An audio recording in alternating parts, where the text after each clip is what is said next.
बिस्मिल्लाहिर्रहमानिर्रहीम। Here is the second number lecture of chapter enzyme. Topic है characteristics of enzymes.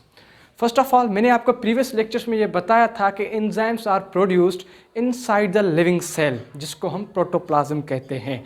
Enzyme हमेशा living cells के अंदर produce होते हैं। उसके बाद enzymes are proteinaceous in nature. Enzymes जो हैं वो नेचर में प्रोटीनेशियस होते हैं। Some entirely made up of protein. कुछ एंजाइम्स ऐसे होते हैं जो सिर्फ और सिर्फ इन प्रोटीन के ही बने हुए होते हैं। एग्जाम्पल अमाइलेस एंड पेप्सिन, ये दो वो एंजाइम्स हैं जो इंटायरली प्रोटीन के बने हुए हैं। अब अमाइलेस और पेप्सिन हमें कहाँ मिलते हैं?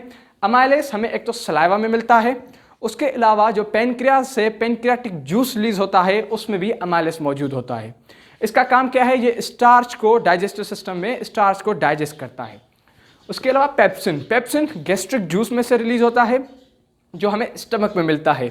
ये एसिडिक प्रोटीन को डाइजेस्ट करता है। उसके बाद some contain non protein part. Okay, कुछ एंजाइम्स ऐसे होते हैं जिनमें इन एडिशन टू प्रोटीन एक नॉन प्रोटीन पार्ट होता है। उस नॉन प्रोटीन पार्ट को हम प्रोस्थेटिक ग्रुप कहते हैं। This was the first characteristic property of enzyme. उसके बाद enzymes they react with both acidic and alkaline substances। जो enzymes होते हैं वो acidic और basic दोनों substances के साथ react कर सकते हैं, लेकिन एक enzyme या तो acidic substance के साथ react कर सकता है या तो वो basic substance के साथ react कर सकता है। या मैंने आपको पेप्सिन बताया था, पेप्सिन सिर्फ और सिर्फ एसिडिक प्रोटीन को डाइजेस्ट करता है, ये कभी भी बेसिक प्रोटीन को डाइजेस्ट नहीं कर सकता। उसके लिए दूसरा एंजाइम है ट्राइप्सिन जो बेसिक प्रोटीन को डाइजेस्ट करता है। इसका एग्जांपल आप इस तरह कंसीडर कर सकते हैं। फॉर एग्जांपल मैंने रिसेंटली मैट्रिकुलेशन पास की है, अब मुझे फर्स्ट ईयर ज्वाइन करनी है। अब या तो मैं प्री मेडिकल सिलेक्ट करके बायोलॉजी पढ़ूंगा या मैं प्री इंजीनियरिंग सिलेक्ट करके इंजीनियरिंग मैथ पढ़ूंगा, लेकिन ऐसा तो नहीं हो सकता ना कि मैं बायो भी पढ़ूं और मैथ भी पढ़ूं, या मैं कोई भी एक चीज़ अब उठा सकता हूं। इसी तरह एक एंजाइम या तो एसिडिक सब्सटेंस के साथ रिएक्ट कर सकता है या फिर वो बेसिक सब्सटेंस के साथ रिएक्ट कर सकता है। उसके बाद थर्ड प्रॉपर्टी एंडो एंजाइम्स और एक्सो एंजाइम्स। अब एंडो एंजाइम्स मैंने आपको बताया कि enzymes inside the living cell produce हुए। अब जिस सेल के अंदर एंजाइम प्रोड्यूस हुआ है उसी सेल में जो प्रोसेसेस हो रहे हैं उनको स्पीड अप करे तो उन एंजाइम्स को हम एंडो एंजाइम कहेंगे। Which enzyme? Those enzymes which function inside the cell of its production। जिस सेल के अंदर एंजाइम प्रोड्यूस हुआ है उसी सेल के अंदर जो प्रोसेसेस हो रहे हैं उनको स्पीड अप करे तो उन एंजाइम्स को हम एंडो एंजाइम्स या इंट्रासेल्युलर एंजाइम्स कहेंगे। लेकिन वो एंजाइम्स जो उस सेल से बाहर निकलकर एडजेसेंट सेल्स में या दूर दराज किसी सेल में जाकर रिएक्शन को स्पीड अप करें तो उन एंजाइम्स को हम एक्सो एंजाइम्स या एक्स्ट्रासेल्युलर एंजाइम्स कहेंगे। उसके बाद fourth property, enzymes are specific in nature and action. जो एंजाइम्स होते हैं वो अपने एक्शन, नेचर और एक्शन में स्पेसिफिक होते हैं। मैंने आपको बताया था यहाँ पर कि अमाइलेस स्टार्च को डाइजेस्ट करता है और पेप्सिन प्रोटीन को। अब ऐसा तो नहीं होगा ना कि अमाइलेस प्रोटीन को डाइजेस्ट करे या पेप्सिन किसी स्टार्च के मॉलिक्यूल को डाइजेस्ट करे या ये दोनों मिलकर किसी लिपिड के मॉलिक्यूल को डाइजेस्ट करें। नहीं, ऐसा नहीं होगा। अमाइलेस हमेशा स्टार्च को ही डाइजेस्ट करेगा और पेप्सिन हमारा प्रोटीन को ही डाइजेस्ट करेगा। मींस जो एंजाइम्स होते हैं वो अपनी नेचर और एक्शन में स्पेसिफिक होते हैं। उसके बाद the molecules of enzymes are greater in size than substrate. Enzymes की जो मॉलिक्यूलर साइज होती है वो हमेशा सबस्ट्रेट से बड़ी होती है। जो मैंने आपको प्रीवियस लेक्चर में एंजाइम और सबस्ट्रेट का स्ट्रक्चर बनाकर दिखाया था, this was enzyme and this was substrate. This is enzyme, this is substrate. तो एंजाइम की जो मॉलिक्यूलर साइज है वो सबस्ट्रेट से बड़ी होती है। मैं क्वांटिटी की बात नहीं कर रहा, मैं साइज की बात कर रहा हूं। उसके बाद enzymes have particular sites to react with substrate, या लाइंस नहीं, साइट्स, सॉरी।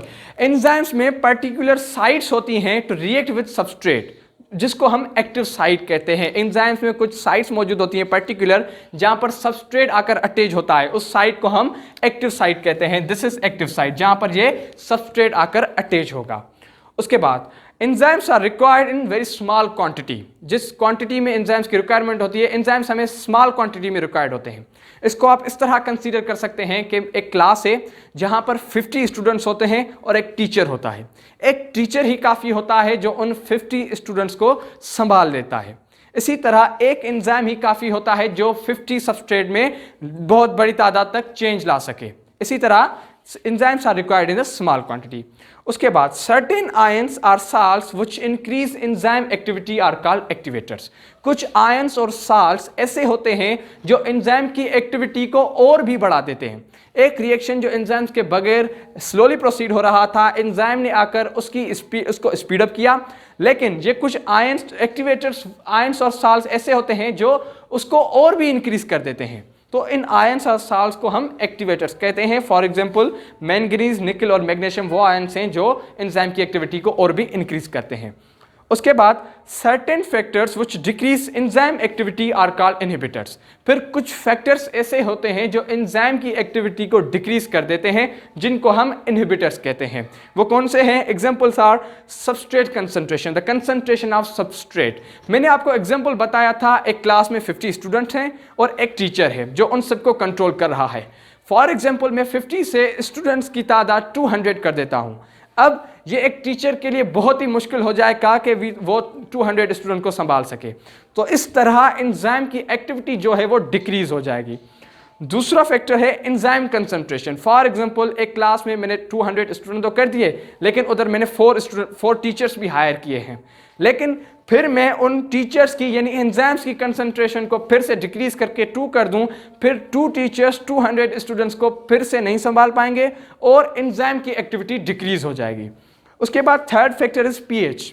मैंने आपको बताया था कि एक एंजाइम या तो एसिडिक सब्सटेंस के साथ रिएक्ट करेगा या तो फिर वो बेसिक सब्सटेंस के साथ रिएक्ट करेगा। एग्जांपल था पेप्सिन जो एसिडिक प्रोटीन को डाइजेस्ट करता है।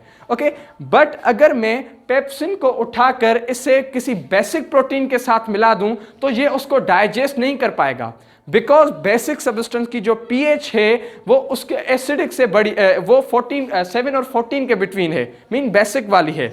मीन पीएच भी इफेक्ट करता है, जो कि एसिड और बेसिक वाला कॉन्सेप्ट था। तो पेप्सिन उस बेसिक प्रोटीन को डाइजेस्ट नहीं कर पाएगा। उसके बाद the enzymes are thermolabile, means heat sensitive and pH sensitive. जो एंजाइम होते हैं वो हीट और पीएच सेंसिटिव होते हैं, वो एक पर्टिकुलर टेम्परेचर और पर्टिकुलर पीएच पर ही वर्क करते हैं। सो लास्ट प्रॉपर्टी थी that enzymes remain chemically unchange before and after reaction. जो एंजाइम्स होते हैं वो केमिकली अनचेंज रहते हैं before and after the reaction.